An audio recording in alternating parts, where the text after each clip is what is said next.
We're Peter and Sarah Bailey from Bristol. Our daughter Ella contracted meningitis when she was just 13 months. Hi, my name's Ella. I had meningitis when I was 13 months old, and I'm now 23.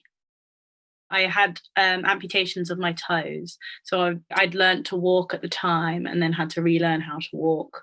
But in terms of like growing up, that didn't hugely affect me. The main things I remember were lots of orthopedic operations, so like bone operations, because the meningitis affected my growth plates quite a lot, which meant that my leg grew funny. So they basically effectively had to just keep breaking it and resetting it. And whilst I was younger, that was quite easy to do. And then once my bones got more mature and stuff, that involved some like metal work to hold it together and things. I also had a quite major operation, which involved lengthening my leg by 5 centimeters in 6 months, with the big frames, which you might see like motorbike accident people have quite a lot of the time.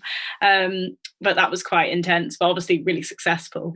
The more recent stuff I had was like plastics and things. I had some scar revisions, I remember, and my most up-to-date operation was probably like 3 years ago now. I had a bone graft taken from my leg to put up into my gum because I had dental problems as well, and had to have implants put in.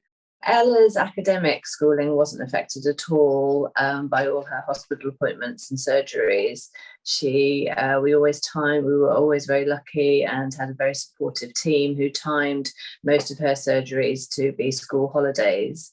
The long one, the 7 months one, obviously we did go into the academic year, but Ella was always very lively, and there are even photographs of her at our school doing PE in her frame. So she was amazing, and she carried on doing as many of the things that she wanted to do. Now I look back on it and like I have thought about it in retrospect, and it probably did affect my confidence quite a lot as a kid growing up, like constantly having to explain to people. Like I always did what I wanted, like it never physically stopped me from doing stuff, but there was always in the back of my mind, oh yeah, I have to explain this. It's so easy to say though, like don't let it bother you, but it just does, and that's okay. I think what you need to do is accept it yourself, and as soon as you accept it for yourself, it's fine. And you can explain it to people if you want. And if you don't want to, they don't need to know. And if they have a funny reaction to it, that's their problem, not yours. We went to meet a couple of families who, in those early days, who had either limb loss or difficulty with legs growing because of the growth plates being affected. So yes, we did in those early days go out to other families, and yes, it did help at the time to know other people that were going through it, and we were put in touch with those families via the Meningitis Research Foundation. Everyone's experience is really individual, and I think actually it's sometimes more about how you deal with it. Like it can shape your life, but also it doesn't have to like change your life, as in like you can do with it what you want, and it will still be, you can still be you at the end of the day.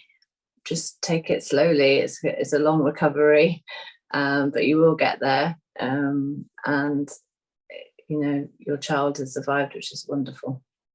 And I think just keep that determination. The determination probably will grow, both hopefully in your child, but also as parents, and all of the supporting mechanism in the wider context as parents, including your friendship groups. So yeah, never give up. Ella's a testament to that. Now she's a junior doctor, you know, we're so proud of her. But never give up, and just keep searching.